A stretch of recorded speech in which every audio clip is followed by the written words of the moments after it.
एक आदमी अपनी पत्नी को सरप्राइज देने के लिए घर जल्दी आ गया, पर उसने देखा कि उसकी पत्नी किसी और आदमी के साथ थी, लेकिन उसने उन्हें रंगे हाथों नहीं पकड़ा। पर जैसे ही वो बेडरूम में गया तो सामने का नजारा देखकर उसका खून खौल उठा। जमीन पर बिखरी चादरें देखकर ऐसा लग रहा था जैसे वो उसकी पत्नी और उसके आशिक की कहानी बयां कर रही हो। तभी उस आदमी को अपना वो परफेक्ट प्लान याद आया, जिसे अब अंजाम देने का वक्त आ गया था। इस सब से अनजान बाहर मौजूद औरत को कुछ भी पता नहीं था, सिर्फ उसके आशिक को थोड़ी गड़बड़ महसूस हुई। रात में जब औरत घर लौटी तो रॉबर्ट ने अपनी पत्नी को एक और मौका देने की कोशिश की, पर वो तो बहुत बेरुखी से पेश आ रही थी। आई लव यू उसने कहा, लेकिन रॉबर्ट ने अपनी पत्नी की माफी कबूल नहीं की, बल्कि उसने बंदूक उठाकर सीधा उस पर तान दी। औरत को यकीन नहीं हुआ कि रॉबर्ट इतना शांत रह सकता है। गोली की आवाज सुनकर माली तुरंत चौंक गया, लेकिन रॉबर्ट बिल्कुल भी घबराया नहीं। वो भागा नहीं, बल्कि घर में चुपचाप सबूत मिटाने लगा। जल्द ही पुलिस को माली की खबर मिली। उन्होंने फौरन विला को घेर लिया, लेकिन रॉबर्ट ने सिर्फ कैप्टन स्मिथ को अकेले अंदर आने की इजाजत दी। स्मिथ ने सोचा भी नहीं था कि रॉबर्ट खुद अपना जुर्म कबूल कर लेगा। वो धीरे धीरे जमीन पर पड़ी औरत की तरफ बढ़ा, पर तभी उसकी नजर अपनी ही गर्लफ्रेंड की तस्वीर पर पड़ी। उसे यकीन नहीं हुआ और उसने फौरन जमीन पर पड़ी औरत को देखा। वो सच में वही थी। उसने जल्दी से औरत की हालत देखी, लेकिन तभी रॉबर्ट पास आकर उसका मजाक उड़ाने लगा कि वो प्रोफेशनल नहीं है। गुस्से में स्मिथ ने उससे बंदूक छीनी और फिर रॉबर्ट को जमीन पर धक्का दे दिया। तभी बाकी पुलिस वाले अंदर आ गए, लेकिन स्मिथ तभी रॉबर्ट पर मुक्के बरसाता रहा। पुलिस ने बड़ी मुश्किल से उसे अलग किया और रॉबर्ट को जमीन पर गिराकर हथकड़ी पहना दी। तभी फॉरेंसिक डॉक्टर ने अचानक कुछ कहा, जिसे सुनकर स्मिथ और रॉबर्ट दोनों ही हैरान रह गए। जल्द ही रॉबर्ट को पुलिस की गाड़ी में बिठाया गया,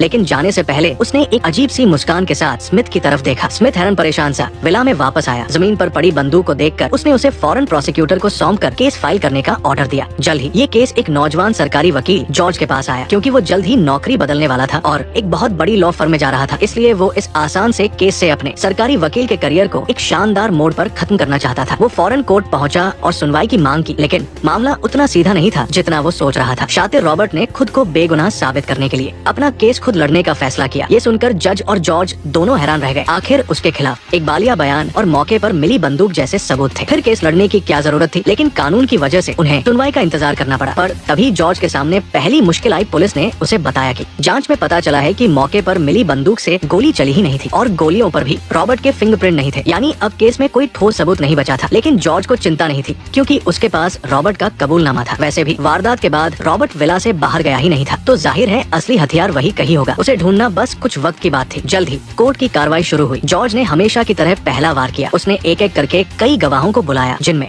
माली, पुलिस और डॉक्टर भी शामिल थे। उन्होंने इस बात की पुष्टि की कि मौके पर सिर्फ रॉबर्ट अकेला था और औरत को गोली लगने के बाद वो कोमा में चली गई है। लेकिन इन सब बातों का रॉबर्ट पर कोई असर नहीं हुआ। वो बस अपनी इंजीनियरिंग ड्राइंग बनाने में लगा रहा। ये तब तक चला जब तक स्मिथ गवाही देने नहीं आया। उसने बताया कि जब वो कमरे में दाखिल हुआ तो रॉबर्ट ने खुद औरत को गोली मारने की बात कबूल की थी। और तभी रॉबर्ट अपनी जगह से खड़ा हो गया। ये सुनते ही वहाँ मौजूद हर कोई सन्न रह गया। जॉर्ज ने हैरानी से स्मिथ की तरफ देखा और स्मिथ खुद भी चौंक गया। उसे भला कैसे पता चला कि उस औरत के साथ उसका अफेयर था? कहीं ये कोई साजिश तो नहीं? इसके बाद वो अपनी जगह से उठा। जॉर्ज उससे बात करना चाहता था, लेकिन वो सीधा रॉबर्ट की तरफ दौड़ा। उसने पागलों की तरह रॉबर्ट को पकड़कर जमीन पर गिरा दिया। तभी कोर्ट के गार्ड्स ने आकर दोनों को अलग किया। रॉबर्ट के शांत चेहरे को देखकर जॉर्ज समझ गया कि इस बूढ़े आदमी ने उन सबको बेवकूफ बनाया है। कोर्ट में हुए हंगामे को देखते हुए जज ने रॉबर्ट और जॉर्ज को अकेले में बुलाया। रॉबर्ट ने होटल के रिकॉर्ड दिखाकर साबित कर दिया कि उसकी पत्नी का स्मिथ के साथ अफेयर था। साथ ही उसने ये भी कहा कि स्मिथ ने उसे धमकाकर कबूलनामे पर साइन करवाए थे। इसलिए अब सारे सबूत बेकार हो चुके थे। ये सुनकर जॉर्ज की हालत खराब हो गई, क्योंकि अगर वो ये आसान सा केस भी नहीं जीत पाया तो वो अपनी सपनों की लॉ फर्म में जाने का मौका खो देगा। अब कोई और रास्ता न देखकर उसे दोबारा पुलिस के पास जाना पड़ा, इस उम्मीद में कि वो असली बंदूक ढूंढ निकालेंगे। इसके बाद वो होटल गया ताकि वहाँ की फुटेज देखकर कोई सुराग मिल सके, लेकिन वीडियो में सिर्फ टोपी पहने